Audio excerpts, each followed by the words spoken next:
Përshëndetje të dashur miqtë e mi, përshëndetje të nderuar ndjekës.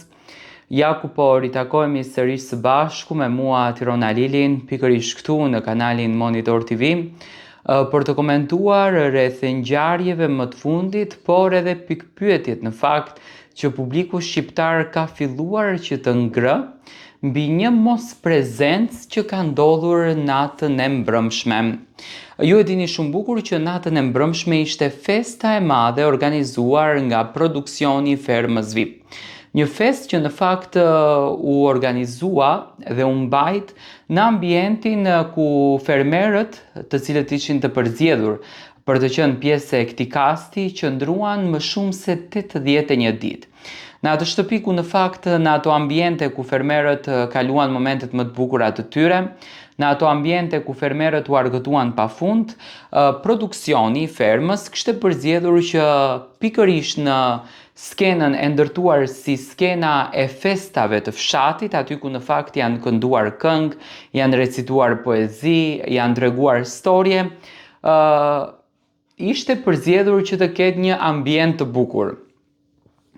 Në këtë fermë, këngëtarët të cilët në fakt ishin të ftuar special për të argëtuar publikun që ishte në fermë, domethënë produksionin, zërin e Vision Plusit, fermerët, ishte artistja e madhe muzikës popullore Merita Halili dhe këngëtarja e mrekullueshme Eranda Libohova. Domethënë ishin këto dy artiste të cilat ishin përzgjedhur që të jenë këngëtaret kryesore të natës, ndërsa më pas normalisht që do të përfshiheshin edhe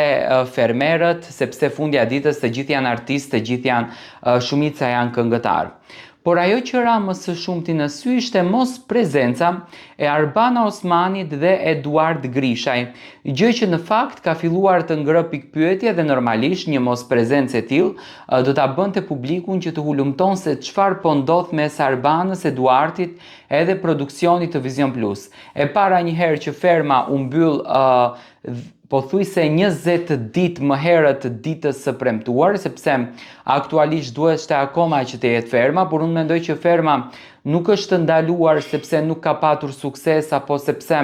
nuk ka patur shikueshmëri, po mendoj datat, pasi që tashmë është edhe botrori, është futbolli, është sezoni veror, gjatë muajve të verës nuk shikon njeri formate të tilla dhe mendoj që ishte fillimi i fermës shumë vonë dhe jo më kot produksioni vendosi që ta ndaloj 20 ditë më herë që mos ta humbën këtë maratonën e madhe të shikueshmërisë. Nuk ma merr mendja që Arbana dhe Eduardi kanë patur krisje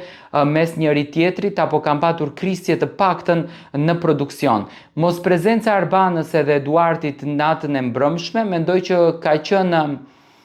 diçka e menduar për faktin sepse Arbana nuk është pjesë e televizionit Vision Plus. Unë mendoj që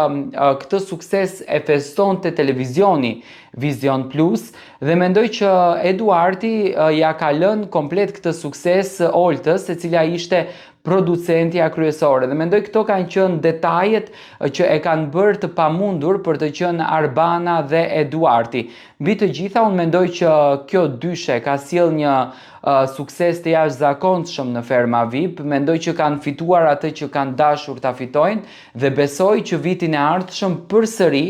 Arbana dhe Eduardi do sjellin edhe një fermë tjetër. Edhe pse e shoh që për Arbanën është pak rrugtim i lodhshëm, Arbana mendoj që nuk dëshiron më t'ju kthehet këtyre spektakleve, por publiku e kërkon dhe mendoj që edhe një herë do të ngjitet në skenë me një eksperiencë të tillë.